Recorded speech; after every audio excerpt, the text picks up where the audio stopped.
What's going on, everybody? What's going on? Welcome, one, welcome all. It is Lootcast episode 35. Yes, that is right. We've been going for 35 weeks strong, although we did have like a 0.5, a starting off, a touch base episode, a couple of E3 specials here and there. But let's just call it even at 35 weeks, even though 35 is really an odd number. That's fine. We have a huge show lined up for you guys. We have a huge panel of guests that have decided to grace us today to talk about all the hottest news that's going on this week. That includes a bunch of Netflix shows that have never been revealed before, such as like a Resident Evil one. Yes, that is right. If you're here for Resident Evil on Netflix, we're here to tell you on what you can expect. Castlevania is coming on Netflix too, so we're changing up a little bit. Not just games, but games related, things that are related to games is what we're talking about here this week. We're talking about the Nintendo Direct that's coming sometime this month. We hope, we're crossing fingers, we're crossing toes, and other body parts that we can't mention on YouTube because we do not want to get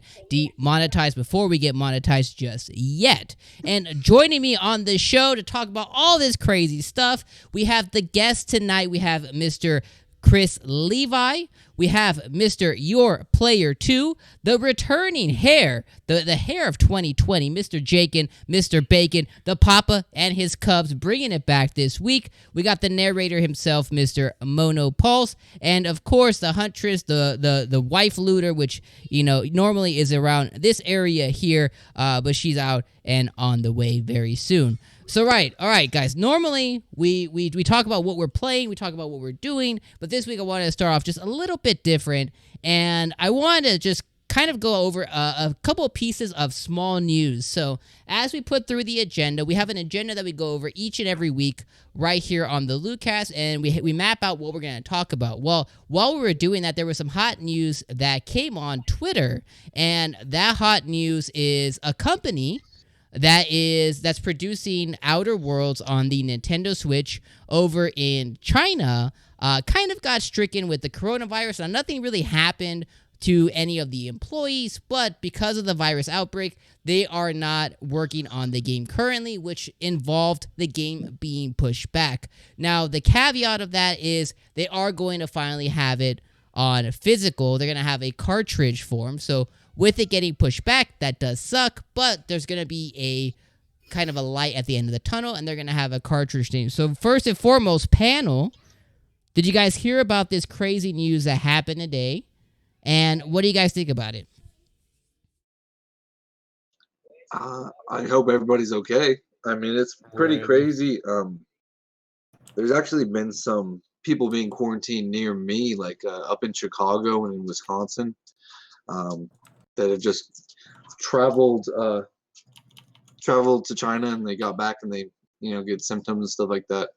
So just thoughts and prayers with their families, and the game can wait. I mean, yeah, sucks. That's about it. That's as far as the reasons for a delay go, that's pretty legit. Like, do I want my entertainment? Yes. Do I want it to come at the expense of people's well-being and health? No. So, I mean, from what I understood, so they did post a follow-up tweet. No one is actually sick. Exactly. Yeah. Yeah, so their studio is closed down. Yeah, it was immediately after. So the studio is actually closed down. None of the actual staff is sick. But because the studio is closed, they're giving the team a little bit more time to get the game ready, not just physical, but just ready for launch. So they're giving everybody more time. No one's actually sick. Yeah, exactly. So whenever I was when I was looking it up today, I saw not only that being pushed back, but one of the things is I think is maybe a tad bit weird is that we also saw that Nintendo, I don't know if you saw, Nintendo is basically saying that the number of units they'll be able to produce of whatever given product is going to be impacted regardless because of the coronavirus spread. And so Nintendo went so far as to issue a formal apology for this. And on the one hand, I feel like what I think is a little bit weird is I don't feel like you have to apologize for there being sort of like a pandemic experience going on. Right. On the flip side of this, while I do think it's very, very important that we practice good procedures and whatnot, quite frankly, at least the last I checked, which I'll be honest was about 3 or 4 days ago, the number of diagnoses of coronavirus actually are a lot smaller than the number of people who died to the common flu last year. So it is an issue. It is something we should be aware of, but at the same time, it really only impacts the elderly, the people that are already ill or have ongoing issues, just almost identically to how the flu is. So on the one hand, it's kind of weird to issue an apology. On the other hand, it's kind of odd to stop all production for the sake of that. That's kind of where I stand on it. It's just a weird kind of news cycle we're living in right now with the coronavirus, and that's my 2 cents on it. I made a joke at work about the coronavirus before it got real bad. I said, I've heard of the bird flu, but not the beer flu. How did that go over? Well, You know your audience. I got a well, huh? restraining order. I have them eating out of the palm of my hand daily. No worries. He's like, I'm on my road to promotion, if you know what I mean. Yeah. But yeah, so I think honestly, it's actually probably one of the better PR moves, basically saying that, hey, we care about the people making our games, and maybe they didn't even need to do this, but they're taking action just to prevent employees spreading, contracting. They're probably just letting them stay home, which I think is probably a really good call. And ultimately, out of it, I think one of the worst PR things surrounding the game was the no physical edition of the game, and the fact that they were about to put a piece of plastic in a store with a piece of paper inside of it with a download code, which I think was one of the most negative things surrounding the release of the game. That was one of the things that I was most kind of not angry, but that was the reason I was like, I'm not buying the game. I've played it already. I'm not buying it, but I would buy it for the collection if they gave me a cartridge. So now I'm back in it. I will add that to the collection, and I'll be proud to play it on the Switch at 600p or whatever it comes out at. Now, what if with this delay they feel bad and they include a cartridge? Well, they are. Yeah. Wait, what? They already confirmed it when Yeah. they announced. Have I not been listening? Nope, Yeah. you haven't been paying attention for shit. Yeah. The fuck? When they announced that the studio was being closed for the coronavirus, they also announced that when they do come out with the actual game for the Nintendo Switch, they're also going to be coming out with a physical copy. Yeah. Well, hot damn. Yeah. Silver lining. I'm just kidding. I'm joking. Oh my god. I mean, that's about the definition of a silver lining, though. I mean, it's Let's no, it's a joke. People. uncomfortable, but Don't send me any death threats. Send them to Rax. He deserves. You just get a 6-pack of Corona in the mail. They tried to get me. That was way worse attack. than what you There's been considered. like I posted a video. I'm drinking the beer. There's been an attack on my life. I'm a Budweiser man. Damn Send it. help. So the reason that I wanted to start off the top of the show immediately and with this specific subject was to talk about how we felt about that move, that PR move, and the physical edition coming. But secondarily, with a major company taking a stance on this, because it is a pandemic, obviously there's a lot of opinions that could be felt about the severity of it, whatever, but let's say this begins to spread more, or other companies begin to take this stance. Most of gaming production comes out of China. So as I think about that, the question that I wanted to pose to the panel is, what does this do for about 96% of all all manufacturing of consoles gets produced out of China? What does this mean for PS5? What does this mean for Xbox Series X? Does this impact anything of that nature? Let's say if the virus doesn't suddenly go away, it gets worse, because it could. What does that mean for the future? No, not my gaming. Well, I was gonna say not just games in China, a fair amount of just goods and whatnot are produced out of China. Computer sector too. So when Yeah. there is worldwide problems like this, it exactly what it is worldwide. It doesn't necessarily have to affect people in our country to affect our country. So I mean, all we can do is hope that they figure it out and it doesn't spread too crazy. We don't need another Black Plague. No matter how bad some places of the world are or whatever. Mm-hmm. But as for games, it's not a big deal. We all have a backlog that we're never going to finish anyway. So. Yeah, but this could potentially mean maybe if it gets worse, PS5 couldn't come this year. Xbox Series X won't come in 2020. We don't even PS5. Does it exist? I haven't seen it. I've seen the dev unit. Yeah. That looks I've mighty seen a goofy. suspect dev unit. Yeah. Do we ever get confirmation that was actually the dev unit? Yeah, we did. Oh, did we? Yeah, a lot of people got in some serious You hear the trouble. sadness in Chris's voice, like, "Oh, we did." That's what it looked He's like. I like how it was perfectly notched warm pizza. Wait. The dev unit for the original Xbox was like a manila colored PC tower. I mean, who cares what the dev unit looks like? Hell yeah. It had a floppy drive. Who cares? Like, whatever. So, I mean, as far as the coronavirus is concerned, I don't mean to be cynical, but we've seen sort of like the SARS rotation of news cycle. It's a thing right now. I don't know if it'll be a thing forever. I think by the time that we move out of Q1, you'll probably be. I'm again. This is a cynical sort of stance, but I think we'll probably all be like Corona. What? Okay. Let me pose one more question. Then this is a fun one. This is fun time. Fun time on the Lootcast here. This is fun time question.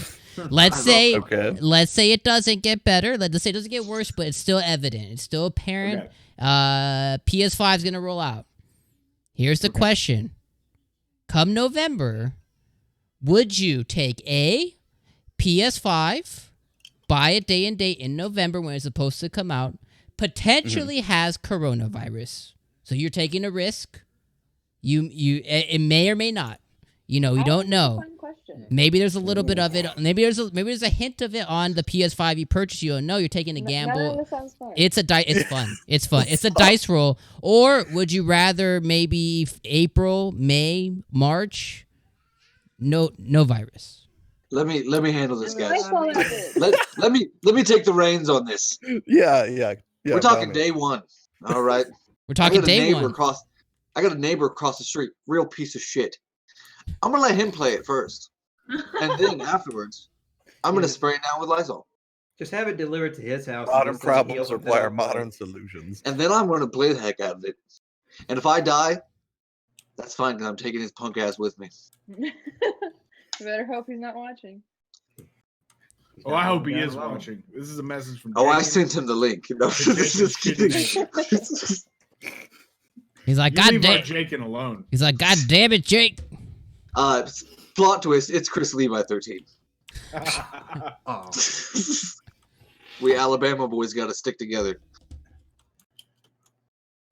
That joke was for Brian's philosophy, which I don't even know if he's. He's not present tonight. Doesn't look like. Let's see. Chad, if China would lock down from people leaving, I don't think Sony manufactures in China anymore. They do. The only one who pulled out of China manufacturing is Nintendo, and they didn't even pull out all of it.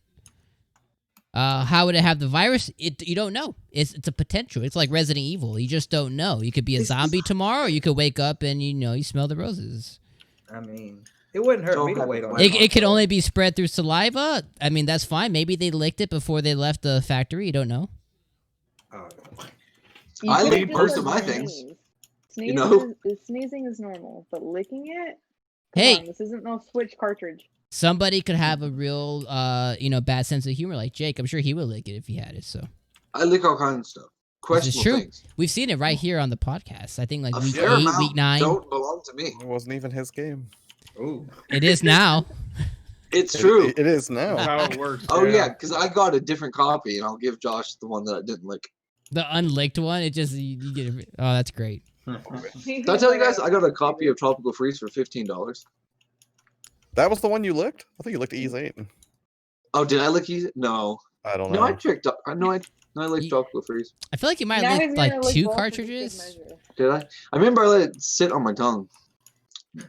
Yeah. Sort of relevant, sort of irrelevant. Josh, what was the game when he was whenever he was licking that cartridge, you were like, "Hey, by the way, I'm missing this one game I can't find."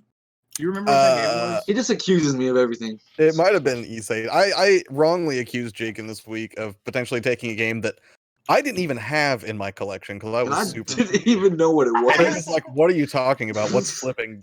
The weird thing is, like, I got the game Flipping Death confused with Stick It to the Man. I do not have Stick It to the Man. I have Flipping.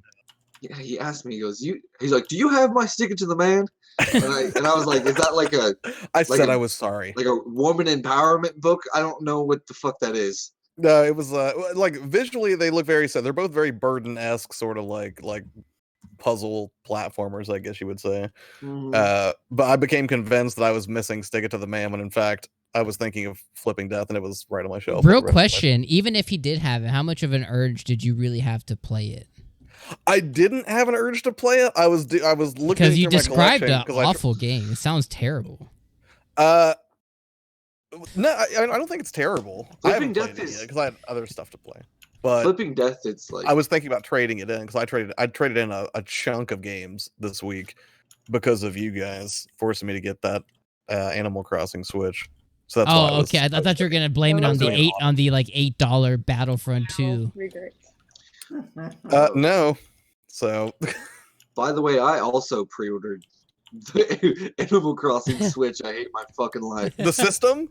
Yes. Oh, you monster! They got you Yes. too. Win everything. Don't let them So- get you, brother. So Josh, They the already reason got me on pops. You know how many pops I'm gonna buy this one and this one and Hey, this one. I just pre-ordered 4 today. Okay, like you don't have a problem yet. I need the Vulpix. How do I get the Vulpix? Amazon. You got Amazon. Amazon. Oh Yeah. fuck, when does Yeah. it come out? You only have to pay for it right now. May 2nd. The only one you need is Goku eating noodles. That's When's the it only come one out? you need. I'll send it to you right now. That was fantastic. Even I can see that I need that. Yes. Oh, it's so cute. Oh my, May 2nd. Damn, that's a long time. It's not that far away. It's not that far away. Okay, so moving on to the next subject before we get into the real news. The other thing I want to touch base on real quick, and I won't spend a lot of time on it. Am I the only one within the panel here who played the Japanese, my tongue-tied, Persona Scramble demo? Yes. yes. Okay, so Weeb. You know, absolutely, it's in my blood. If you didn't know, I did I'm too I afraid did to play it. I did Ancestry.com. I have 0.25%. So thank you. So going back to that, so Persona 5 Scramble, I want to spend 2 seconds on it real quick. I did a video on the channel, an impressions video. I hope you guys go watch it. I would love if you guys did. I kind of break down my thoughts on it. But Josh was talking earlier that he's playing Hyrule Warriors, and I commend his beautiful soul for playing such a trash game. But It's not Persona- even trash. It's Persona- perfectly fine. oh, it's trash. It's Nobody not exceptional, but it's not trash. Nobody- I've played trash games. Nobody wants This it. Nobody wants. It's the same as the Dynasty Warrior game that came out on PS1. It's garbage. Oh, that is so not a fair comparison. It's Thinking back to a Dynasty PS1 game. Warriors with like Like, a I can say Zelda Three skin. Houses looks like a PS2 game, and that's accurate. But trying to say that this 60 FPS bonkers pachinko machine of a visual feast is somehow akin to a PS1 game, that is incorrect. No. It's okay. It's okay. You know what? I'll Venmo you some cash for the eye doctor so that you can get some glasses. It'll be fine. Fire Emblem's a beauty. So what a deal. the reason that I bring that up though is okay. So let me just ask you one question about Hyrule Warriors. What's the story about? What's the story about? Yes. Oh, that is a logical fallacy. A good game does not require story. No. I just want to know. Just gonna kick that into Look, the dirt right. no. I just want to know what it's about. I laugh because I'm 99% sure that there's like basically no story. It has a story. It has something to do with Ganondorf coming back again and 3 different Zelda timelines being split, including Ocarina of Time, Skyward Sword, which I never played, and Twilight Princess. I am in the middle path playing through part of the Twilight Princess piece right now. And what do the cutscenes look like? They look great. Okay. They're not. It's not a bad looking game. I don't know where you're going with this. Do you remember What's the Hyrule best? Warriors? What's the best selling game of all time? I believe it's fucking Tetris. What's the story of Tetris? So Get him, Chris. yeah, but the You want point is the Tetris? gameplay in this game is also bad. So, anyways, Is the that why you point- brought up the story, or I'm confused? it's the story is garbage too. I remember playing it. Oh, okay. But anyways, so if you've played Persona or any really good RPG, typically 9 times out of 10, that RPG doesn't have no story. It has meaty story. What I mean by that is there's something that envelops you that keeps you playing and keeps you wanting to play. And some of the best RPG games tend to do this. They have these open, vast worlds that just open up the further that you play the game. Well, in Scramble, yes, it is a Musu game. They don't just go light on the story. It's basically a direct sequel to Persona 5. So if you're a Persona fan, if you're a Persona 5 fan, then you're basically getting a full-fledged sequel to the game. And from everything that you know, minus the battle system, which the battle system does take helm of like this Musu style thing, but what they do differently is combos, weaknesses. They take all the elements that they did in the turn-based RPG game, and they kind of make it Musu-ish. And it's more action RPG, kind of like a la like Xenoblade, where kind of Xenoblade's kind of like that free running, you push a button and it does an action, as opposed to choose a move, then you watch it happen. Which I just wanted to put out there, that I just wanted this game to be on everyone's radar, is this is basically going to be a huge meaty RPG that the battle system happens to be in the style of Warriors. It's not a Warriors game with light story elements. It's kind of the opposite. And that's really the point that I wanted to make here, is just if it's not on your radar yet, whether you own a Switch, whether you have PlayStation, if you like RPGs, JRPGs, or if you like the Persona series, that just make sure that you guys at home and the panel, make sure you guys have it on your radar. Hold on. Yeah. I caught the beginning and the tail end of that. Yeah, hit me with it. Did you start off your Persona talk by belittling Josh's playthrough of Hyrule Warriors? Yes. And then circle back around to Persona 5 Scramble as if you even knew what the fuck was going on? It was in Japanese, Dom. I knew exactly what is going on. I had Rosetta Stone in my ear, and I'll say- other word. He did release a video of his initial thoughts of the demo. That was like, I had Siri translate the whole thing. Siri, what are they saying? he's lying. I'll say this, like, language barrier aside, I know that Dom is a competent enough player to pick up on the merits and foibles of a game, since he has familiarity with that genre. But Dom, would it be safe to say that when you say that this is not truly a Muso-style game in the vein of like a Samurai Warriors or a Hyrule Warriors, would it be safe to say that Persona 5 Scramble is to Muso games what Dragon Ball Z Kakarot is to RPG games? I think That that's is to fair. say, not entirely. That's fair. Dragon yeah. Ball Z. Let's talk about that. I haven't played that. That's not on the agenda. I haven't played that in a week. It's not on the agenda this week. It's a hard pass. I don't Shaken. give a fuck. You've already derailed Dom for not speaking Japanese. You've done your damage. You go do this guy. Yo, real Nani quick desu ka? in chat, what is up, Chosen? What is up, Dustin? And what's up? I know Jake Miller. I saw you earlier as well. What is up, my dude? How you guys doing tonight? So anyway, I just wanted to make that point. I just wanted to make sure that this game is on everyone's radar. I want people to support it, look forward to it, and I want you guys to play the game your guys' self. It's about a 45-minute demo, maybe about an hour, 15 hour, 20 if you let the dialogue kind of play. But if you're like me and have no idea what they're saying, then you probably just want to kind of go through it. But if you have an idea of the game and you know exactly what happened in Persona 5, you played through the whole thing, you know what's happening in this game because most of it's already kind of been pre-translated prior to this release because there's just been so much content that Atlas has put out before this game existed. Yes, Jake? I mean, you just said you didn't know what they were saying, but 2 seconds ago you were saying that you did know what they were saying. I'm just curious. He has Dom, no idea. Are you a liar by choice or by birth? By birth? No, this is something that is learned He's got over a a silver high amount of A time. silver tongue. He's a shitty liar. Gotcha. He's No, the worst He's liar a in good the world. salesman, bad liar. So he can sell you on the lie, regardless. Or we could just say that Dom has affinity for honor. I think is the better way to describe that. He's the worst. No? All right, we'll He's- just move on yeah, then. he's terrible. We'll just That was move fast. on. We'll You keep tried. I going. appreciate it. We'll move on. Real quick in chat, it is not announced. Well, it is announced for the West. There's no date yet, unfortunately. Atlas definitely does a very bad job at announcing when games will come out, and they do a bad job of kind of localizing games at the same time that they're creating them. They're stuck in early 90s mentality, unfortunately, when it comes to that. They also do a really bad job of doing remakes of Persona 4 Golden for the PS4. They're really bad at it. And the Switch. Yeah. And the Switch. Yeah. And the 3DS. I don't know. I just want to be included. And Next topic. and the Stadia. All right, so And the Virtual Boy. So that's gonna move us Favorite home? into the actual news of the week. Mono, this is all you. Take it away. Let's get into the real news now that I've rambled on about Persona 5 Scramble, which poo-poos all over Hyrule Warriors. Well, this week we're going to start the news with the rumor mill. And actually, a fair amount of our topics tonight will actually revolve around a little bit of the rumor mill. And the first one we're going to touch on is that surprising to some is that February Nintendo Direct details have leaked, and some are speculating that we're going to have 2 Nintendo Directs in the month of February. And I'm going to explain why that is. With the exception of 2018, Nintendo has hosted a Nintendo Direct presentation in February every year since 2012.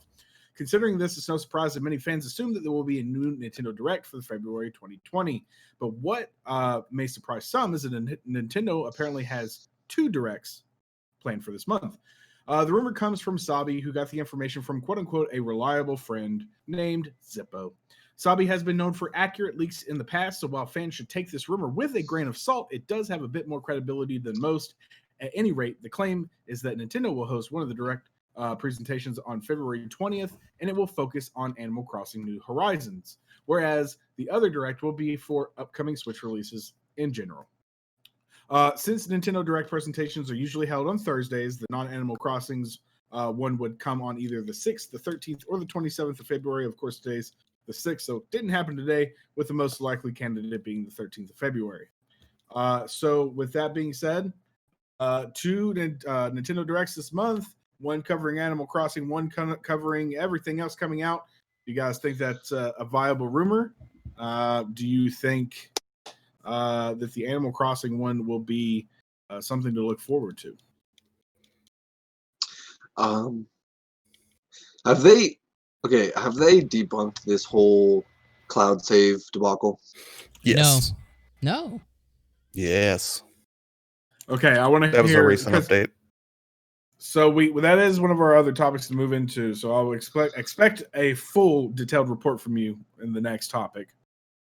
Because so far as I can tell, it's not. And that was going over a few news articles today. So But that is the next topic, so. Yeah. But as far as 2 Directs, I mean, everything. Look, when I was looking over these articles, I got all the speculation there is. We're going to see Breath of the Wild 2. We're going to see a little bit of that. We're going to see a little Metroid Prime 4.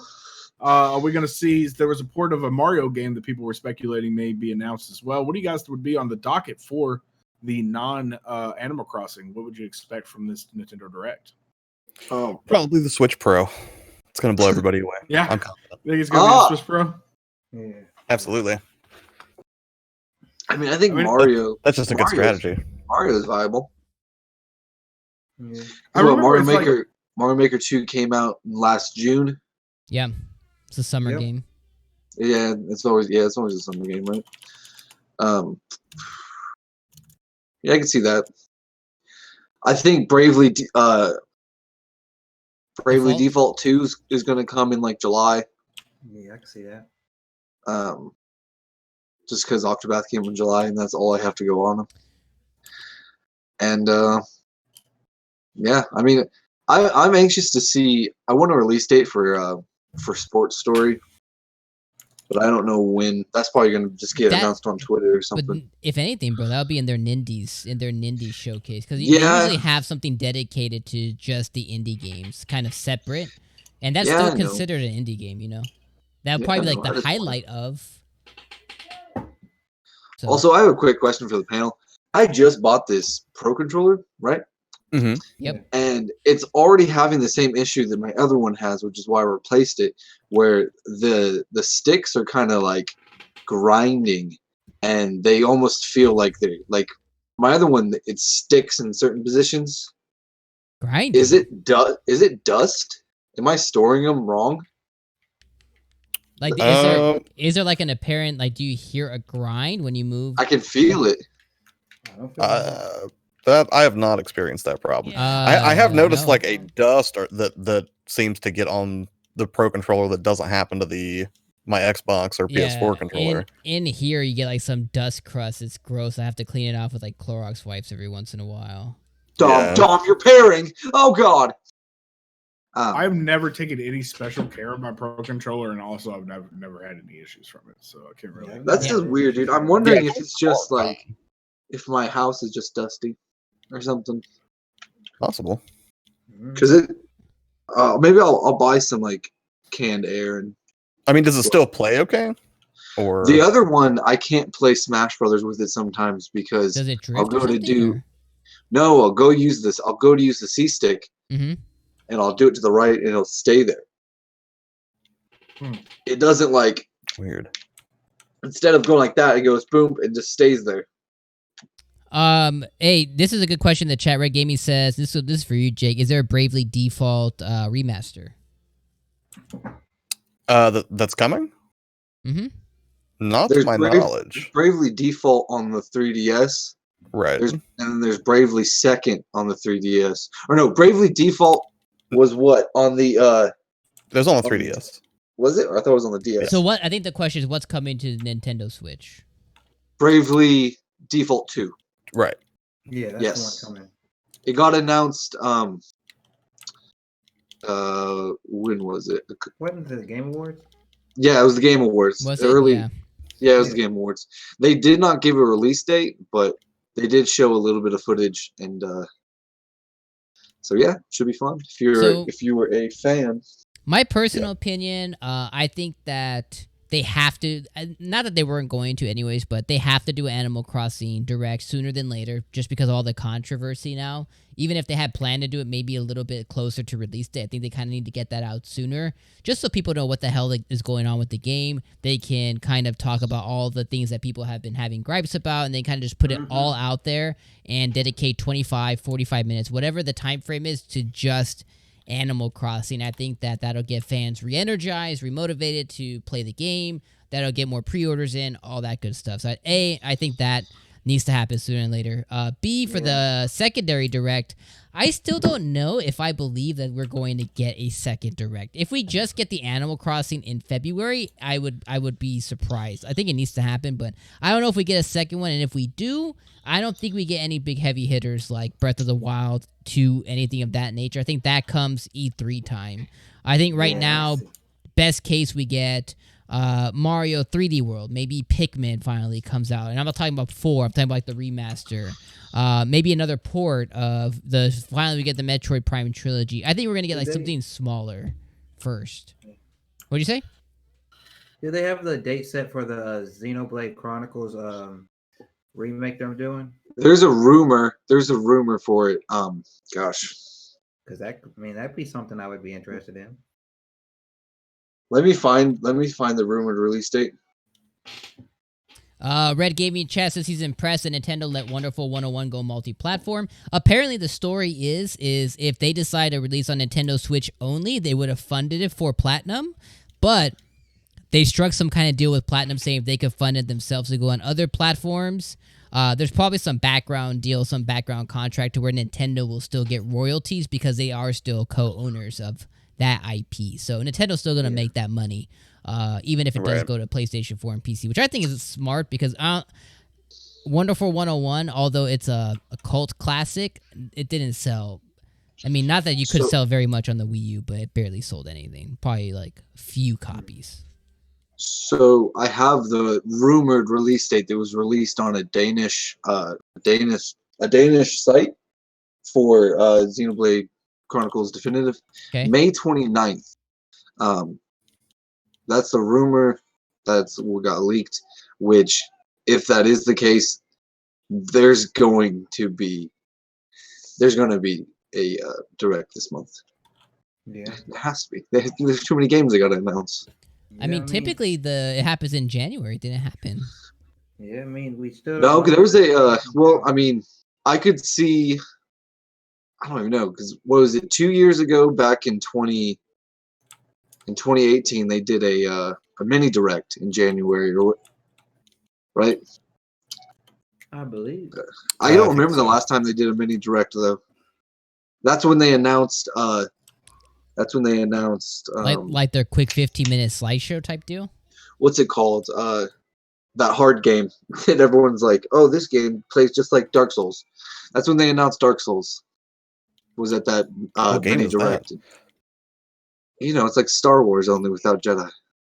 Oh, Fallen Order? No, Dark Souls remastered. Oh. When you said like Dark Souls, I thought you were talking about a different game that was just like Dark Souls. I didn't know you meant actual Dark Souls. Well, because I was trying to remember because everyone says, "Oh, this game is just like Dark Souls." Like they compare it to that. I was trying to remember the name of it. I was living in their shoes for a second. Yeah. Chris Levi, did you have anything to add? No, not right. So I guess we just we wait and see as we get closer. I think once we start getting a little bit closer, like past the middle of February, we kind of go from there and we see what we get. All right, Mono, what's next on the docket tonight? Next on the docket is something that's a little less rumor-based, but it's still interesting nonetheless. And again, I would love to be enlightened because as far as I can tell, it looks like your Animal Crossing New Horizons save data won't be transferable. This is coming from Games Radar. Animal Crossing New Horizons may not allow players to move their save data from one Switch to another. The news comes according to a supposed box art leak from the German editions of the game that first popped up on the Nintendo Switch subreddit. In addition to reminding players it can be only one island per console, the box art also clearly states, albeit in German, that quote-unquote transferring of data is not supported for this software. That means players should choose wisely when deciding where to plant their flag. Homes with multiple Switch consoles will have to keep all players' data to one Switch and then hope they never lose access to that console. And if you ever decide to upgrade in the event of a Switch Pro, be prepared to say farewell to your saved data. It's a troubling situation for the die-hard Animal Crossing community, which often pours hundreds of hours into a save file per person. Now, Dom and I had a bit of a conversation on this at work today as well. It's so shoot them in the foot that I hope that it's wrong, because that article itself brings a good point. If you ever want to upgrade a Switch, are you really just going to lose your data whenever you migrate over to a new Nintendo product? That does not seem like a forward-thinking or an appropriate way to go for Nintendo or a flagship, Nintendo software game. I was just say it happened to Morrow when she sold her Switch to go to the Switch Lite. Nintendo does not support cloud saves for Splatoon. Yep. So she was like level 70. And she lost all of it, and she hopped on to play Splatoon with me yesterday, and she was level 1. Wow. Yep. So I mean, it happens, dude. It's ridiculous. I did see in some articles as well. I'll bring up that it looks like it was stated that I believe that in some extenuating circumstances there may be the opportunity to migrate data. Additionally, we were talking as well as that the original Animal Crossing, yes, it was one island per memory card, but now the memory card essentially is the Switch, so one island per Switch is also kind of a really insane bottleneck, considering that we wanted to buy the game in this household, but I also wanted to have my own island, and I wanted my partner to have their own island. Now we're going to collaborate on one island, and I just don't know. It just seems like a really weird way to do it. No, It's weird. It's not 100% confirmed, right? Where this stemmed from is the back of the box in another country was translated, and this is already gone to print.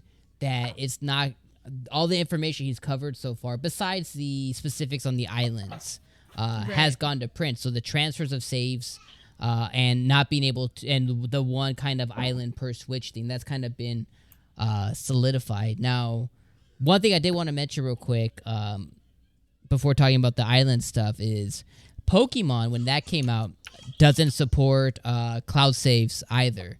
But what it does support is the ability, if you want to move your save from your regular Switch to your Switch Lite, which I do constantly, you can do it locally through like a transfer save that's not cloud based. And they're saying, at least that's pretty on the back of the box, this game won't support that either. So not only, like, let's say you want to move all your data over to your brand new Switch because day one, maybe you didn't get the Animal Crossing Switch day one, you got it day 3, but you want to start playing Animal Crossing day 1. You can't even move that save manually over to your brand new Switch, and that's where the stupidity comes. That's 3 days talking about versus 2 years. Okay, like let's say a year later you get a brand new Switch, whatever the case is. I mean, or you're given Animal Crossing as a gift, right? Say you give it to me, and then like 2 years down the line, I've been playing Animal Crossing, and then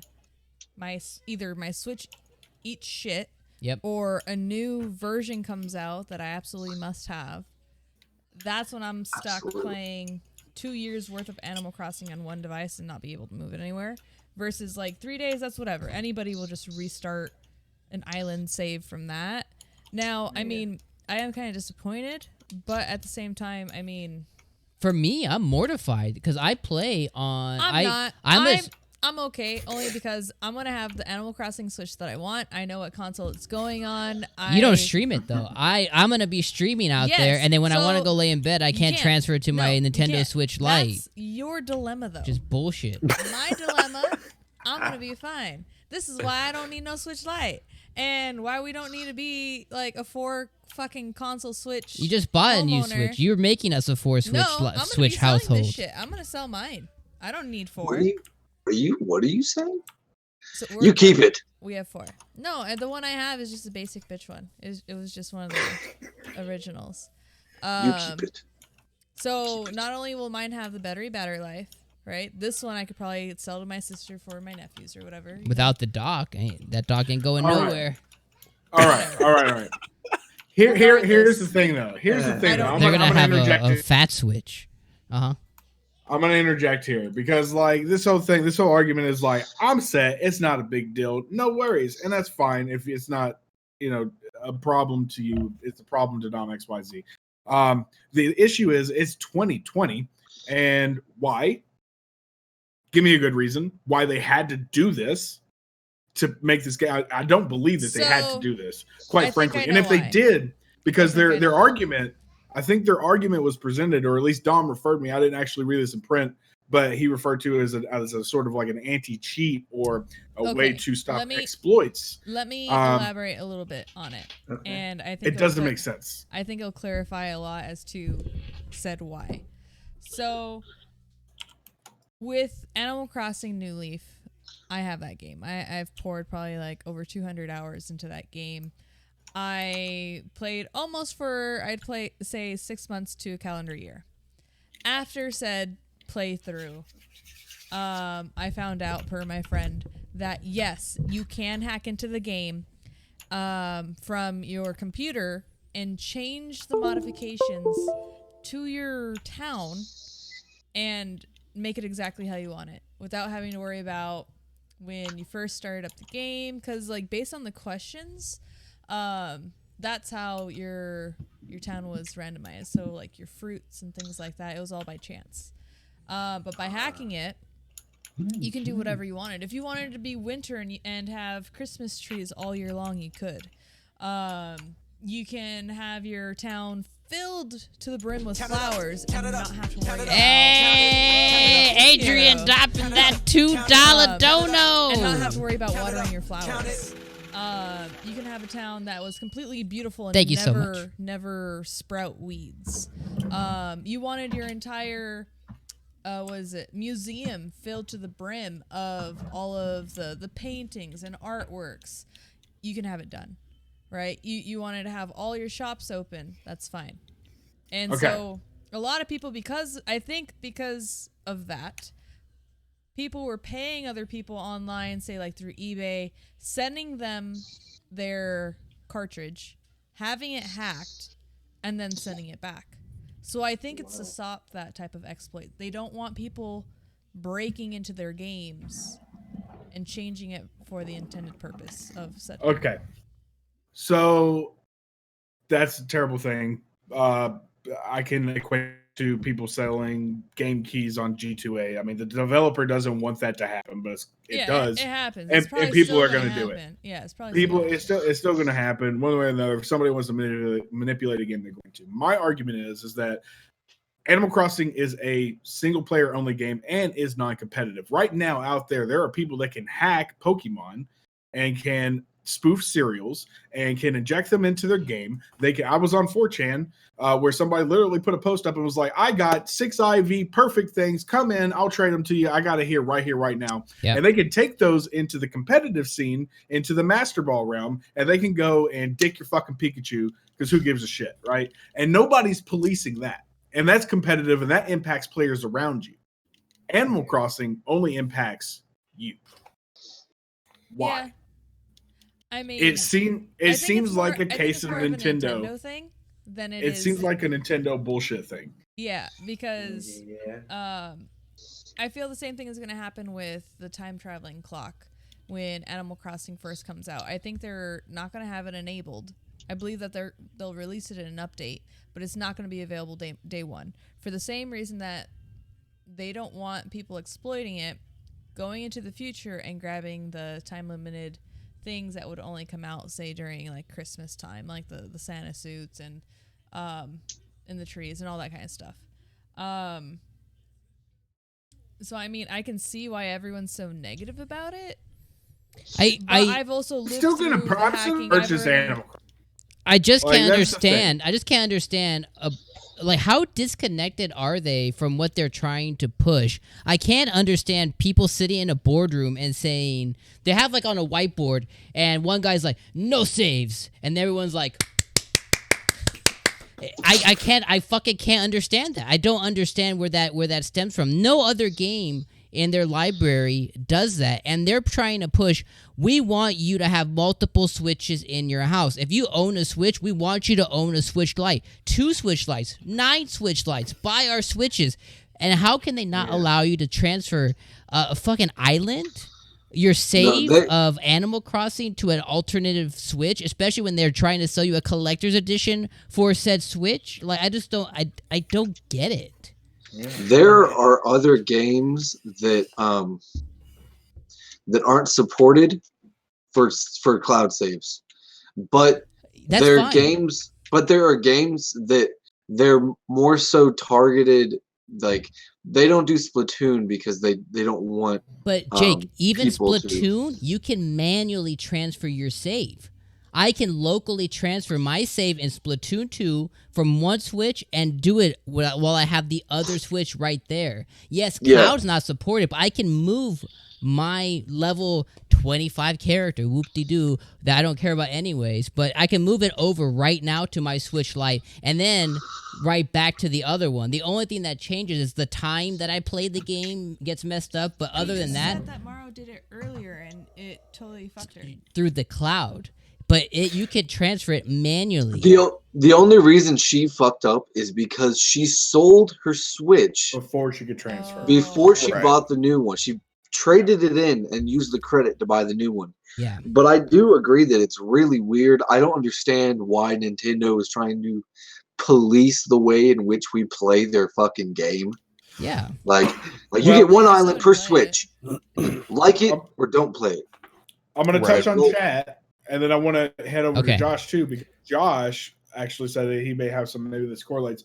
Christopher Mendez in chat says there are articles out there saying Nintendo is looking into ways to back up Animal Crossing New Horizons save data in a cloud-based service, maybe local service, either way, that is not a part of the Nintendo Online Cloud. And then you, Josh, said you corroborate that maybe it's not such a big deal. So why is that? Yeah, that's actually the same thing that I was referring to. GameSpot reported earlier that on the Japanese website for Nintendo, they talked about that briefly. They said they were looking into ways to provide a backup option in case your Switch gets lost, stolen, whatever. If you're going to transfer it, I guess. But they said, like he mentioned, not going to utilize the the regular cloud service that you get with Nintendo Switch Online, but you would have to have a Nintendo Switch Online subscription to use it. But it would be almost like a custom backup / save solution that was specific to Animal Crossing.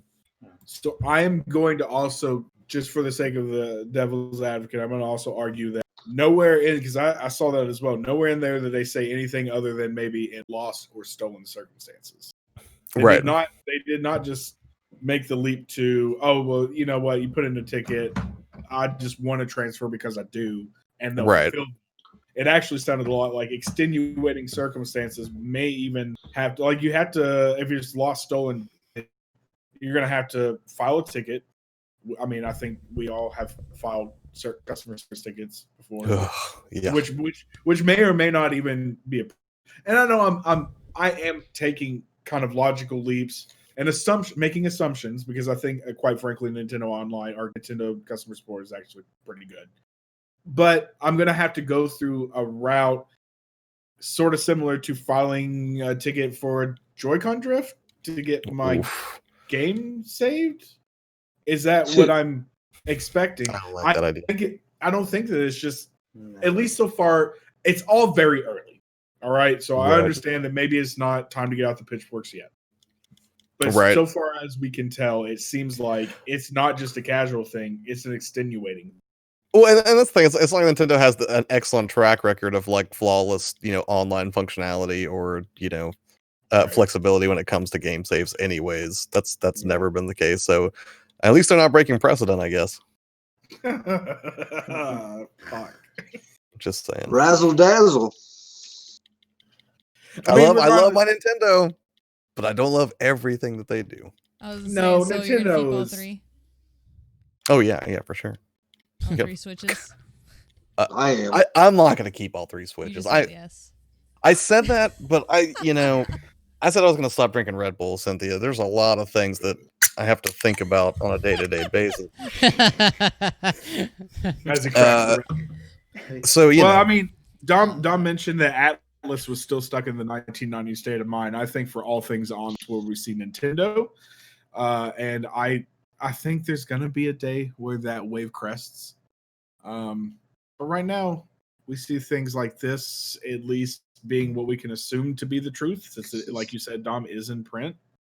Yeah. I am going to get Animal Crossing in this household, but it does change my outlook on what I was kind of expecting from a modern game. It is weird. It's like if I had children and like they wanted to play on my Switch, it'd be annoying. Because I'd be like, no, you're going to plant flowers in stupid places. You're going to fuck up my little village. And it's not happening. Yeah, but I don't have that. So. And again, Red Gaming, to your point in chat, yeah, again, we go back to a lot of games don't support cloud saves. The bigger issue is not only does it not support cloud saves, doesn't support local transfer of your saves. Again, this game doesn't come out till March. They have a lot of time to turn the ship around. They have a lot of time to make it right. They can still do updates and things like that. This needs to be done though before the game launches, because like Chris and I were talking today, and we said, Mom gets this for little Billy, Susie, and Brittany at the house, and they assume that because Billy, Susie, and Brittany all have their own profile on the house's Switch, that they can all play Animal Crossing, and each of them can play the game independently. But now when they have, your villager Magoober, because Billy thought he was funny, now Brittany and Susie are forced to be Magoober every time that they log into the game. And that sucks as a person who doesn't follow this, who doesn't know. And now the mom who maybe she can't buy another Switch for them. Now she just has unhappy kids, which of course that's entitlement, yada yada yada, blah blah blah. But the reality, it just sucks as a consumer who doesn't follow this, not knowing that going in, because a lot of people are going to buy this game assuming that it's like every other game that they have on the Switch, And if that ends up not being the case, then that just sucks for consumers. And on a personal level, I think that sucks. So I will say I do think that's why a Animal Crossing Direct is important. They do need to clarify these things that are kind of up in the air, especially when these are things that could impact someone on the fence whether or not they're going to buy this game. So yeah, because I'm going to buy the the Switch, the special edition. Yeah. But if there's a bunch of things wrong with the save data and everything like that, I'm not a diehard Animal Crossing fan. I've never even played the game, so I might just I might just buy Fairy Tail and go on with my life. Yo, big time Mark in the chat. Thank you for the sparks and ODG. Yes, as of current state, that's what we've been talking about. That is the nature of what we've been chatting for right now. Is to have 3 different islands, you would need 3 different Switches. At least again, and 3 different games. That is the current climate of the game, and again, it could change. Any final thoughts, group, on Animal Crossing? Chris Levi, I know you've been kind of quiet over there. What you think? I know you're really excited to get your island started. I mean, I've never played an Animal Crossing game, so I don't have really much to say on the topic. But for the people out there that are buying the game, that they see the game and they aren't into like the gaming news or like the directs on it. And they see the game and they're like, oh yeah, I remember playing back on my GameCube and I can do all this stuff. And then they get it and they think, and they have their girlfriend, hey, she wants to play it. And then she realized, oh, I got to play as my boyfriend's character the whole time now. And he's got this stupid name that I don't like. That's going to be kind of irritating. And she can't make it in real life or in the game. Yeah. Both. Who knows? Oh, yeah. Right. She started dating him because he had a cute nickname, and then she found out his real name. I think that I can piggyback that with you, Chris, actually, because like, what are the nature of these games like? It's creating a village, it's building relationships, and it's making something that's yours. Yeah. I mean, isn't that really what Animal Crossing is about? At the end of the day, yeah, it's cute as shit, but you also you make a village, you make these relationships. Yeah. What if you're streaming the game? Like you're somebody like me that maybe gets the game and hey, I want to stream the game, and then I get a girlfriend. She says, "Hey, I want to play the game." I'm like, "Okay, play the game," and I go to stream the game. Everything's changed since last time. I'm like, "Oh, there's nothing I can do about it because she's playing on the same save that I'm on." I mean, if it's a day, you're not going to see that much of a difference. Maybe she's crazy. Maybe she's like, unless she's a time traveler. Maybe she's a time traveler. If she's dating Chris, oh, she's crazy. You'll understand what I mean when you actually start playing the game. It's the clock internally on the game is real time. Oh God. Yeah. So if something takes 5 days to complete, it's going to take 5 real days to complete. And projects don't get completed unless you get enough donations. You'll understand everything once like what I'm referring to once you actually start jumping into the game. Because it gives you that information like pretty early on, but it's becoming consistent with it, because if you're not consistent, if you're not checking the trees for money and doing all that stuff, you're a broke bitch for a while. It sounds like a free to play game without the shortcut of just paying for shit to be done. Sounds like WoW dailies. Sounds infuriating. Do them every day. Yep. Well, going back and speaking of broke bitches, and NVIDIA wants to go ahead and give all us broke bitches some streaming capabilities from their PC to wherever they want for a very low monthly fee. What's going on with the NVIDIAs over there, Mr. Mono? NVIDIA took a fat fucking shit all over Josh's art Stadia. And not my Stadia. I haven't been like, hey guys, can't play Sea of Thieves. I'm Stadiaing it up tonight. Raise your hand if you gave them money for it. I totally gave them money. Absolutely. You simple bitch. You know what? You can try NVIDIA GeForce right now without a credit card for an hour. No money involved. And that's where we move into our next segment, is that NVIDIA's GeForce Now is finally out of beta. Challenges Google Stadia at $5 a month. This coming from The Verge. For the past 8 years, yes, count 'em 8, it's been a long damn time, but here it is. NVIDIA has been building graphics cards that can stream games over the internet, effectively putting some of the power of gaming PCs inside your less potent Windows laptop, MacBook, or phone. The company finally ready to let North America and Europe sign up for its GeForce Now service starting at $5 a month, while also offering unlimited 1-hour free trials that do not even require a credit card. Everybody in chat, everybody listening, and everybody on the panel can try this now for free for 1 hour. And actually, after the app, you can just reconnect and try it again for free for another. You just get disconnected. Like Google, Sony, and Microsoft's offerings, NVIDIA has a very different pitch.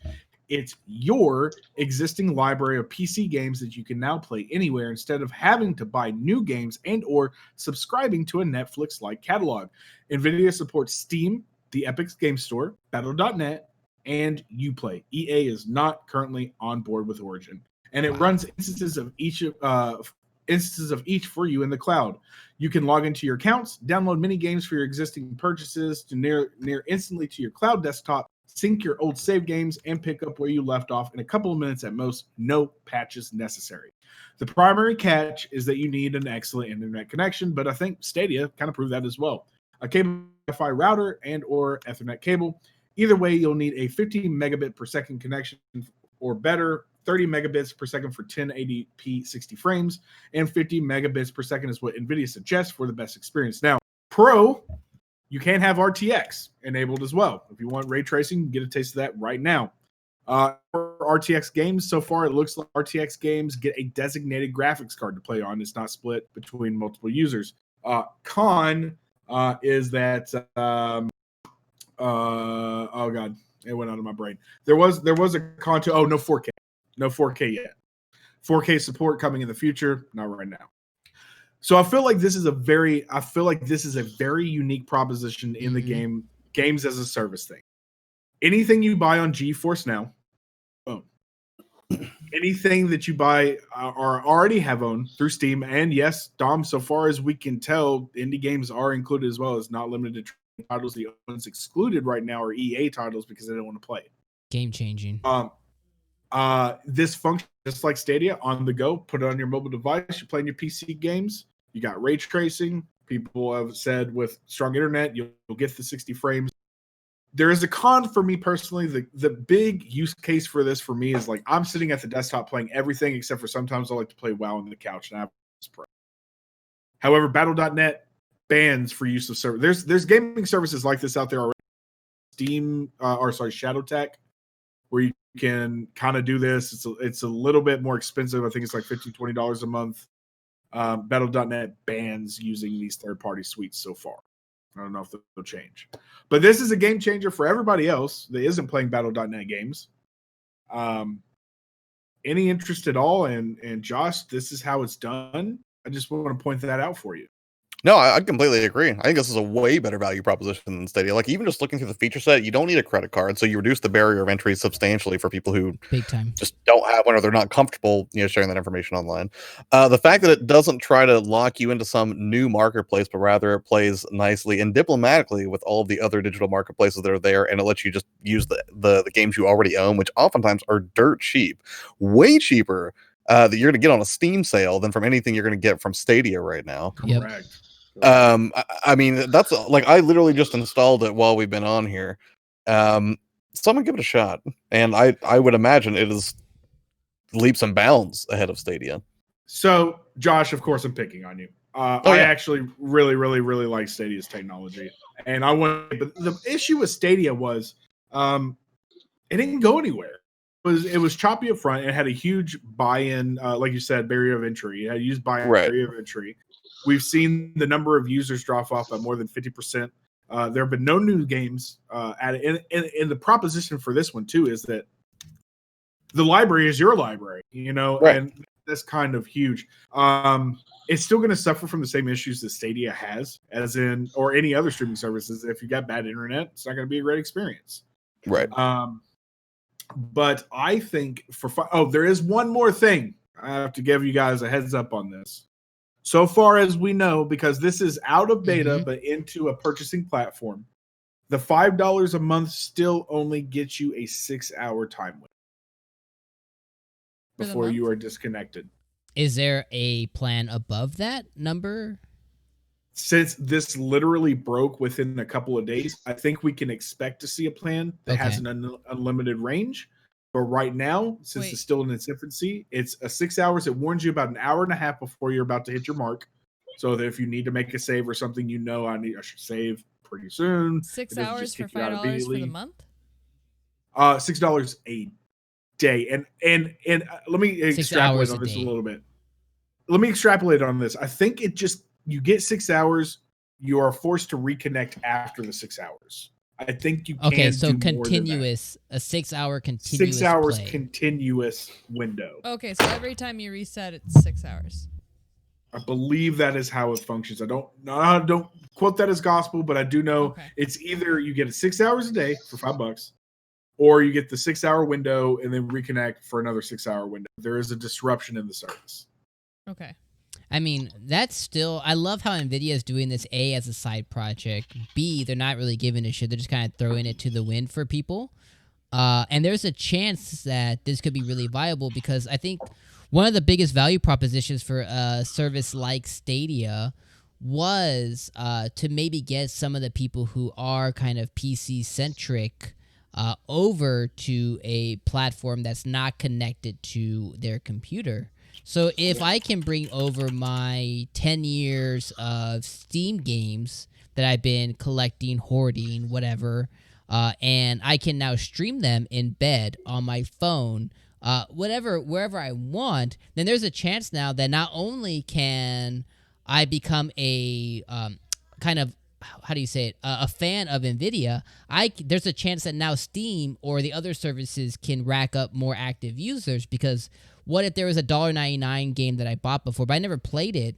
Now there's more time I can spend on their service by utilizing this service, if that makes sense. And I think that's a cool thing. That's a big win for everybody involved in the service. Again, if it works well, if it's viable, if the lag is... I mean, I don't know what those answers are yet, but if it is, then that could be really cool for a lot of people. And I mean like a lot of people. And the thing about it is the $4.99 right now, just so everybody's aware, this is very much very new. And I really feel like I almost feel like, yes, it's been in development for a long time, but I almost think that they, on some level, let Stadia go first. And then I feel like they modeled this after, like, let's see how Stadia does. Let's see what our value proposition is, and then we'll offer it. The $4.99 per month that you can get out is a Founders Edition. It is definitely in no way suggesting that this is going to be the end-all, be-all. I think we will see a $10 or $15 price point for unlimited play 24/7. But right now, for $5 or free for an hour, just with interruptions, I can't think of a good reason not to try it. And I think that's their thing. That's their selling point. If this comes out and it's successful or semi-successful, and then Project xCloud comes out, offering a totally different value proposition, because xCloud's coming out pushing Game Pass and all the Xbox services you're already pre-connected to, and they're basically saying you're going to get access to what you already have access to now anywhere. Their value proposition is a little bit different, right? They're saying they want more. It's more Netflix for games kind of side. This is just going to obliterate Stadia, and Stadia is going to become... I mean, history, to be honest, if both of these services kind of take off. So I guess time will tell. Which I'm both. It's a double-edged sword on that. Like, Stadia has some really cool technology. I wanted it to work, but if they don't have a hook, it's not going to. Yep. And the hook for this one definitely is right as of right now the price point, and you own them. Which, quite frankly, is like. That's kind of the, like, with Game Pass, like, no, I'll never see NVIDIA GeForce Now work with Game Pass. I would see that being very unlikely, like the Game Pass for PC. Yeah. Having compatibility crossover with GeForce Now, I'll probably have to, if I want to do that, I'll probably the X, of course, because of the branding and rights and whatnot. But I have 100 games across these Epic Store. I want to see Bethesda Store included as well. So far, it's not. I would just like to see that, just because I have a couple of games that are locked over there because of codes and whatnot. Yeah. But right now, it's a very interesting initial proposition. Chris, I've heard you pipe up a couple of times over there. Do you have any feelings on this? I mean, for to throw $5 away and just say, hey, for 6 hours, I can set it up on my computer or my phone and try it out with games that are already on my Steam library. That's a proposition right there that already buys me in, because lots of us already have a bunch of games for years on our Steam, and if xCloud, and then in the future when xCloud comes out, if xCloud is good, then you know what? That gives me no reason to go to Google Stadia, because hey, I can play my computer games through this GeForce thing, and then I can play all my Xbox games over here on xCloud, and I'm already in their ecosystem. And so what's Google going and saying, hey, come to us? Do you have any exclusive? Do you have anything that's making me want to come there? No, I can get those games for cheap already right now on my Xbox and play them in the future on xCloud. And if not, I'll find a Steam sale when they have that games cheap there. I play it on GeForce. And basically Stadia is having nothing to really, like, I guess, hook a lot of people in there, because I mean, you got new consoles coming out. This goes into this thing, and it's like, what is Google really going to do to keep making people want to come back? Because it's like you said, half the people have already left that. What is this in some people's house? Maybe just collecting dust. So this service for an entry of $5 or maybe just an hour for free is something I definitely will try out. Be diving right in there and having fun with it. I'm gonna go ahead and sell it one more time. They should pay me free. The $4.99 Founders Edition, you do not have to pay for 9 days. You get full 6 hour uninterrupted for 6 hours for 90 days for free, and you only pay after that as well. So they're literally almost by this point giving it away right now. Yeah, pretty much. You can throw in your credit card and get 90 days for free, full 6 hours, or you can not put in your credit card and get an hour. Either way you go, I think they got NVIDIA money. Let's just put it that way. It's like the Disney money of the computer world, and they are okay with you having a taste, because that's pretty confident to be standing behind your product like that too. Well, speaking about having infinite money, a company out there has infinite money, because we all have our credit cards attached to that service, is Netflix. And Netflix has a couple of new shows that's rolling out in 2020. One's a returning one and one's a new one. What the hell am I talking about, Mono? I have no idea. This isn't on the docket. What are you talking about? No, it is absolutely on the docket. Castlevania 3 release date has been confirmed. The Netflix animated series returns in March, along with everything else video game related thus far. The Castlevania Season 3 release date is set. You can pick back up with Trevor Belmont and his vampire slaying pals on March 5th. Netflix confirmed the date the animated series will resume on its official sci-fi focused Twitter account, NX, and series director Samuel Dietz jumped in to further celebrate this with the Season 3 poster that he designed and illustrated himself. If you guys didn't know that, it's pretty cool.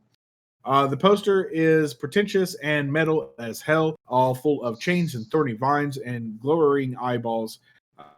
It should have enough details and meaningful looks to keep fans sussing out details until Castlevania Season 3 release arrives.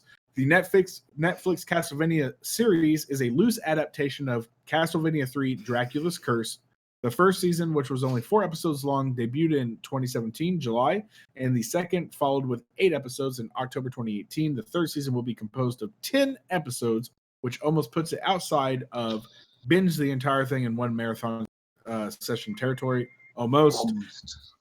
So, as somebody who's like not a Castlevania dude, I watch this and enjoy it. Has anybody watched it? Yeah. Yes. Which one? I've never played a Castlevania game, and don't tell Rax because he'll never talk to me again. He's Right? gonna spank you. But but I watched the first season before I shunned Netflix for about a year, and I've recently got Netflix back through the blessings of my coworker. We haggled. I gave her my Disney Plus. She gave me her Netflix. She is a saint. I'm very much looking forward to watching Season 2 and then following it right up with Season 3. It's a good show. The voice acting is really good. The animation is really good. The fight scenes, the blood. everything like that. It's a good show. If anyone's in the chat and hasn't checked it out yet, whether you're a Castlevania fan or not, I can say that it's definitely worth your time. It's good. Yeah. Yeah. There you go. Josh, you look passionate over there. What's your opinion on the Castlevania? I really liked it. I mean, and it's you don't have to play the games to appreciate the anime by any stretch of the imagination. Because I've played a fair amount of the Castlevania games. I've not played all of them. I actually went back and played one this week and beat it with a liberal use of save states. But I had played most of the Castlevanias I played were from the Game Boy Advance and Nintendo DS era. But you don't have to have played them to appreciate. It's just a great show. It's totally worth watching. And the thing I like most about it is how much they sort of give some depth to Dracula. I'm not saying he's never had depth before in any other work. I feel like that would be absurd. But what I'll say is when I first started watching, it's not a show where you start and you're just like, ooh, he's the bad guy because he's the bad guy. Like they establish this plausible reason that he has this really extreme hatred for humanity. It's almost like how some Marvel villains aren't so one-dimensional, right? Like Thanos did. Yeah, that's the best way to say it. Like it's a great way to say it, actually. Like you almost empathize with Dracula from Jump Street if you start the first 1 or 2 episodes of the first season, and that's really the thing that's kept me more invested than anything. It's not that Richter isn't or Trevor isn't hilarious in it, but sort of just starting off with a great villain. That's awesome. It's very cool. It's not just like a cookie cutter villain. They humanize him in a way that he's not just a deity that's in a castle. He's just like, he has human emotions and everything like that. He has reasons to hate people, and it's like it's interesting. It's one of the reasons, like I said, Thanos, but he's one of my favorite villains that I've ever seen, is because you can kind of understand why he's doing it. It's not like it's the only kind of villain I appreciate. I love Joker because he does it because he wants to do it. But I also like the flip side of the coin where he's doing it because he feels like he needs to do it. Yeah. So.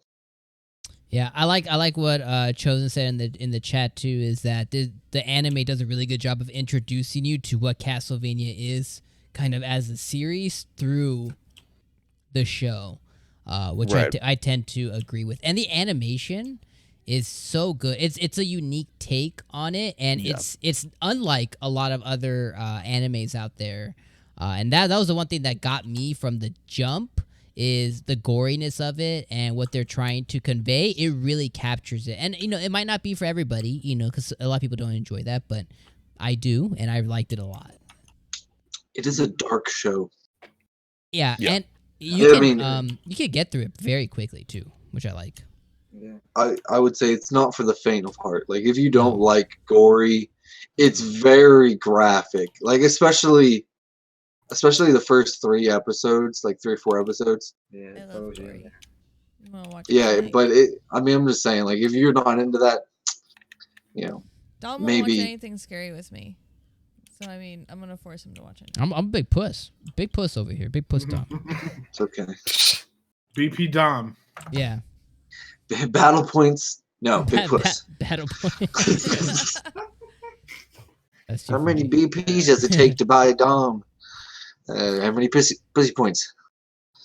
Not very many. I don't know why 2 came to mind, but it is. 2. Cynthia would know. All right. So anyway, I think as you guys can see in chat at home, on Apple services, on Spotify, we're very excited for Castlevania to make its return. And if you guys haven't watched it already, again, it is on Netflix. You may have to search it up. I don't know if it still comes up on your recommended list, but definitely search it, give it a watch, and see if it's for you, because it definitely is good. And you can get through at least the first 4 episodes, which is the first season, in like an hour. So that is definitely something to check out.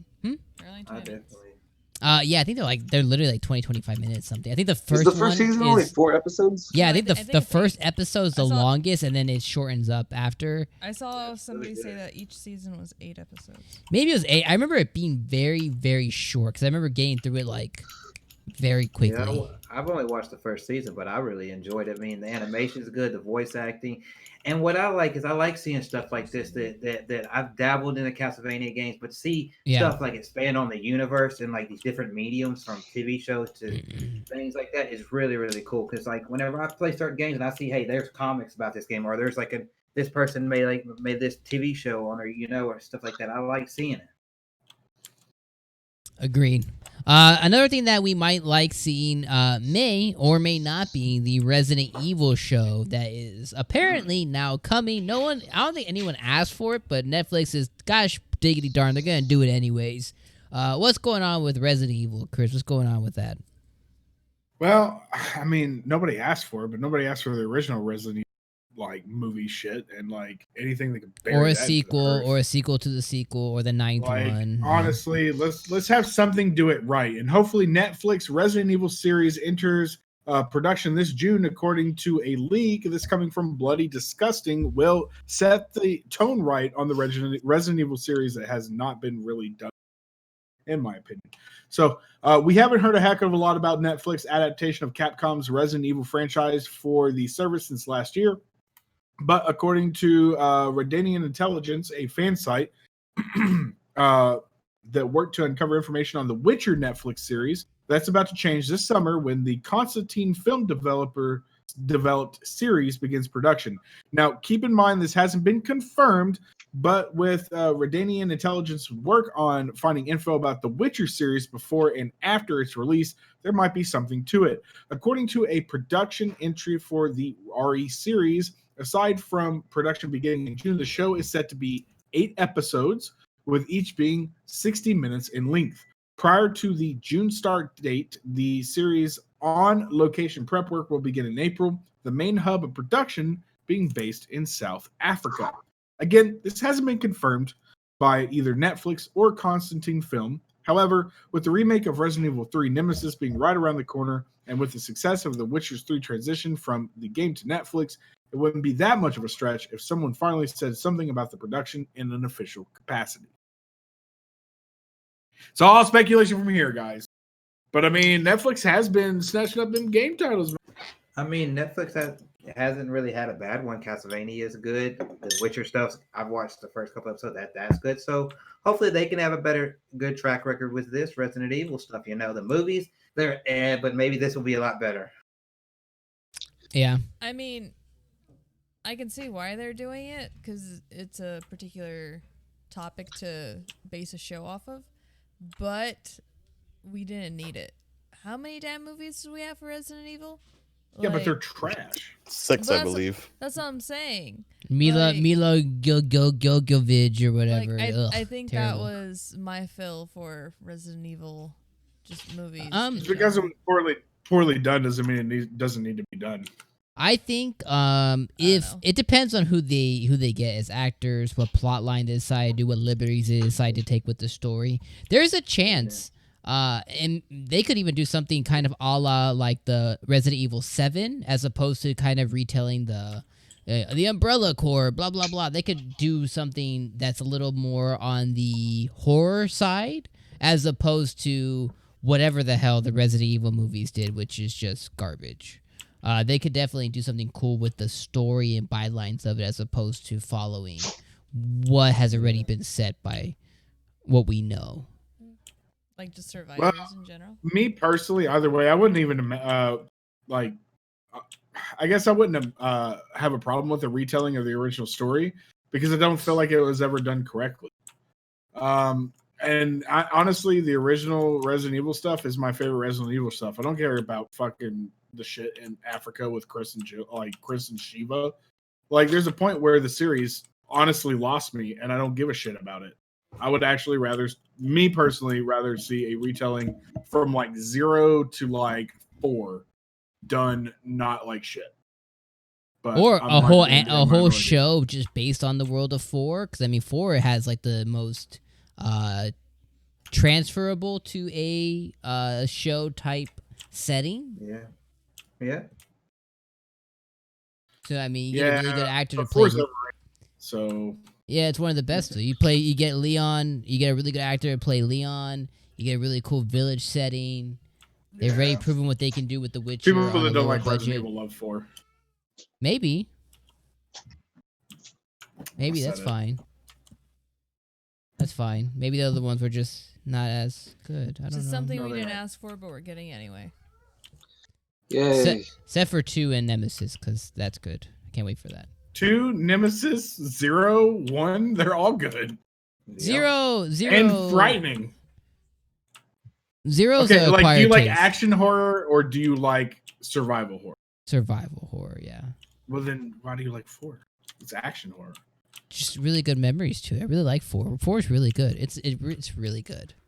Lots of jump scares. It's really good. But there's no Rebecca Chambers either, which is very I've important. never played a single Resident Evil, so I don't care.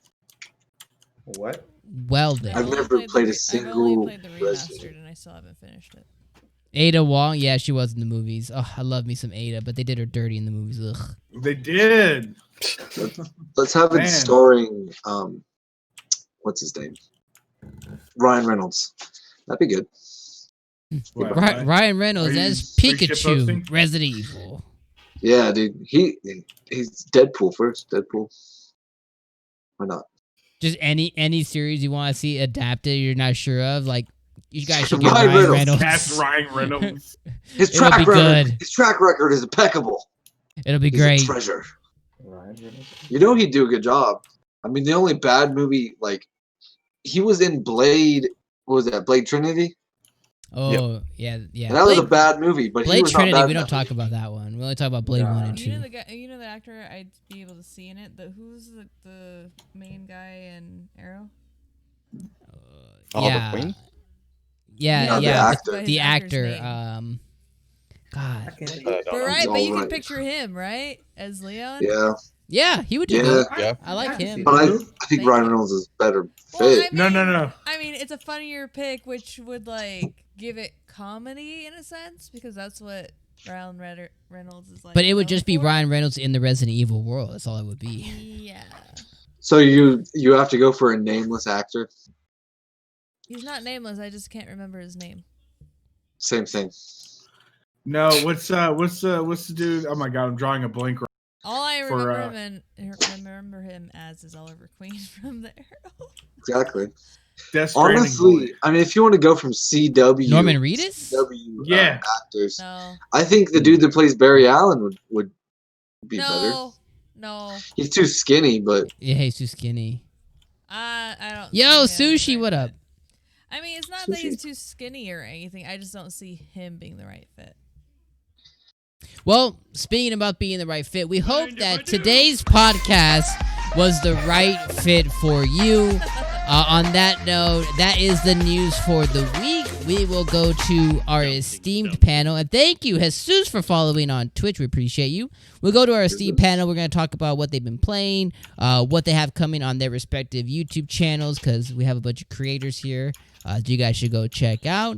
And then we will bid you guys adieu on YouTube and podcast services around the globe that you should follow and subscribe to if you're not already. So we'll start off with our guest tonight, Mr. Chris Levi. What you been playing? What you got planned on your channel, sir? So, I've been playing a lot of Halo, obviously, because I'm hyped for the Halo Infinite coming out at the end of the year. So I thought, hey, Yeah. I threw it out to some people. And they said, hey, start with your favorite Halo. So I started with Halo Reach, beat that on the channel just this week. So I'm going to throw it on Twitter probably tomorrow and let people figure out, hey, which one do we play next, 1 through 5 or one of the Halo War games, to see what they say. And then I'll go do that starting next week. And also, I've been playing through Life is Strange 2. Nice. Enjoying that. Actually wrapped up episode 2 right like 3 minutes before I jumped on here, and that was a very, very good episode. So if you like Telltale games and you like story-driven games, definitely check out the Life is Strange series. There's 1, there's After the Storm, and there's 2. I like 2 better than the previous ones, so I'm having fun doing that. And as far as stuff coming on the channel, a lot more streams. Definitely when the DLC, which is already dropped on the PS2, drops for the Xbox of Kingdom Hearts 3, I definitely will be streaming that. And creating videos every once in a while if there's a topic or something like that. So yeah, check me out all across social media at ChrisLevi13, and you can check that. Hey, I'm wearing a Game Looter shirt. Hey, reppin'. Oh, Reppin'. Thank you, sir. hell yeah. And if you guys want to rep as well, go ahead and put exclamation point merch in the chat and support your favorite looters here. And if you are watching us on a replay or on podcast service around the globe, you'll find us. Don't worry. Come on over. Yeah. Mr. Your Player 2, another week has gone by, my friend. Even though you're playing Hyrule Warriors, I understand that garbage games need love too. I know, and that must be true because I picked up Battlefront 2 earlier, so I'm on a roll here, right? That hurts a part of my soul, It's okay. and I don't even know. I did it for you. Okay, I did it for you. Appreciate it. Speaking of, Oh, I'll have to check here in a second. I've got Hyrule Warriors and this G4 thing fired up. But yeah, I have been playing Hyrule Warriors. I played through the original Castlevania the other day, not because this was before we knew anything about the next season coming out. I just randomly was like, you know what? I bought the Castlevania collection forever ago on the Switch. I'm going to play it. Nice. So that was fun. I thought I played something else recently. I can't remember though. I need to get back to Tokyo Mirage Sessions. I'm going to finish Kakarot at some point. Maybe this weekend I'll knock that out. But much like Chris Levi, I also ordered that collector's edition because he made me do it as a proxy influenced person from Morrow, actually.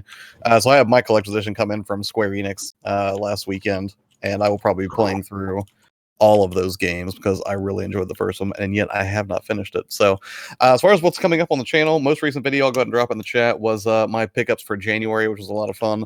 Stuff that's going to be coming out next week is maybe something that flies right in the face of all the productivity nonsense I preach over on my channel, and that is I did a video about the games that I most like to play when multitasking. So stuff that just blatantly distracts me from editing videos, streaming, or doing what I'm supposed to be doing that I keep handy to play. That I think is not too intrusive to your workflows. If you want to just chill out for a few minutes, play a game, and get back to it. And then Thursday I'll be talking about why the Vita is a demonstrably better handheld unit than the Nintendo Switch, and why I still believe in that position today.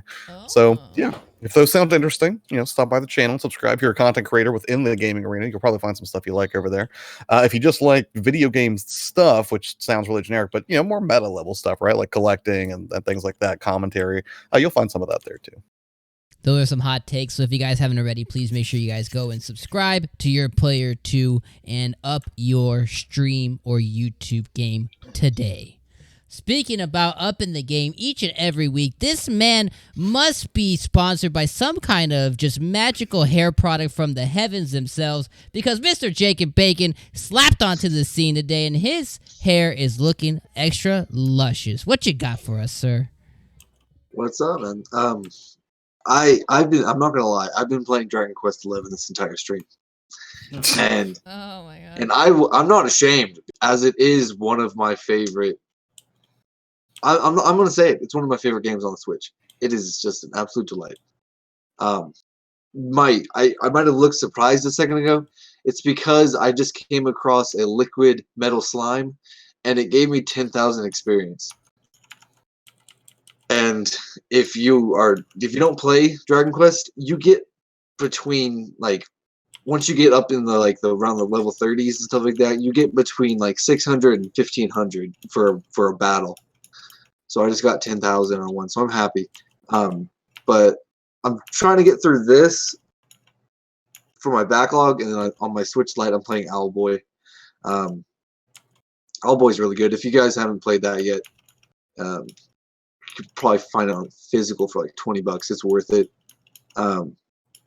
Streaming, I streamed Mario Kart and Splatoon yesterday. I don't know when I'm going to be streaming again. I'm probably going to be working nights for the next 3 nights. So maybe Monday night I'll be playing Smash. Just kind of biding time until the next big game comes out. Might be, maybe doing collab with Josh for Darksiders if he wants to stream together on my channel. Did we say we were going to do that? No, but I just threw it out there. Yeah, I could probably do that. I'm excited that you're getting Darksiders, so I would feel silly not doing it. Are we talking about Genesis? Yes. Oh, I'm getting that too. Yeah, I'm excited for it. Yep. Mm-hmm. So are you getting that statue? No. I'm not a Darksiders fan. I'm just dabbling my toe in the water. So. I gotcha. I think you'll have a good time with it. They're fun games. But yeah, and I'm soon gonna have sound effects as my stream deck is coming on Get Saturday. some upgrades coming. There's gonna be a lot of Samuel L. Jackson quotes, so get ready for that. A lot of Sammy. Well, yeah, that's about it. If you come hang out, if you're not subscribed, or if you want to. Absolutely. So make sure you guys go ahead and follow the man, the myth, the hair himself. Make sure you guys follow the Jake and the Bacon. And moving on to the narrator of the Game Looters himself, Mr. Mono Pulse. What we got coming up on your side of the Game Looters channel? Shit, I think I'm about Tim Tim. We're thinking about shut Tim up. Tim. I think I'm about Tim Tim. Don't do it. I think I'm gonna buy Tim Tim. I think I'm gonna stream Tim Tim on Monday, and we're gonna see Raider. is there anything that Tim Tim brings to the table not, or vice versa. And we're gonna give that an experience. That's what's next on our docket. Of course, hopefully we got a few people in here. I'm gonna put Josh on the spot again as well, Jake as well, and Chris Levi or anybody else. Phantasy Star Online 2 beta. You better be there. I hope you. Oh, I didn't sign up for the beta. Literally, Josh, did just you go. Oh, I need to do that. Yeah, There's still I was time. gonna You say- can do it right download now. Insider app Yeah, so do download. it. Do it. There's still. Where There's do I still go? Do I have to do it from the Just- Xbox? Go to your Yes. Xbox. I told you how Insider to do it, app. Josh. Insider app, and then you'll have a selection on the left hand side. We were literally To, playing like, Sea of Thieves. content. I told you how to do it. Guys, I I know, just but came you across mumble another a lot liquid in Sea of slime. Thieves. My life is complete. What? Can't believe that. I'm literally hoping in the next couple days we have a full party playing Phantasy Star Online 2. Okay, I think send it'll me be the great. link. Send me the link, Mono, for There's it no link. because There's no link. You gotta There's no go link. Insider app on your Xbox, and then you. I have to turn my Xbox on. Yes. Yes. Blow the dust off What? it. Turn it on. What? Damn, dude. Chips and Sticks asks, is it also on PC? It will be. Not for the beta, though. The beta is Xbox only. However, if you do play in the beta, all of your progress gets carried over to release. And if you are on PC, you will also still be able to access the content that you did on Xbox. So if you got an Xbox, there's no reason not to try it if you plan on playing PC later. Beautiful. Beautiful. So hopefully we'll see you guys on the Phantasy Star Online universe very soon. Coming up on the channel for us, besides Mono Mondays, you can catch us right here on youtube.com/thegamelooters. You can find us streaming Thursday all the way to Monday. And this weekend, we plan to stream Phantasy Star Online, and we have some other stuff planned for Friday, Saturday, Sunday, and then make sure you guys tune in for Mono Monday. It should be a really good time. We have a lot of other content planned out for this coming week. We also have some content that just dropped with Persona 5 Scramble. The full playthrough of the demo is on there, as well as a separate impressions video of what I thought of the demo itself, and my hype level kind of is. You'll find out what it is if you go watch the video. So I definitely love you guys did that. Again, if it's your first time here, second, whatever time is, make sure you guys head over to Twitter. We have a giveaway going on all month of February. We're giving away $50 to one lucky winner. So we hope you guys win a Nintendo eShop gift card. It's $50. Last month, our winner was William. He subscribed over on YouTube, and he was the lucky winner. So this month could be you. So if you guys are listening on Spotify, Apple services, make sure you guys head over to Twitter. That's at the Game Looters, and sign up for that. And from us to you guys, thank you guys for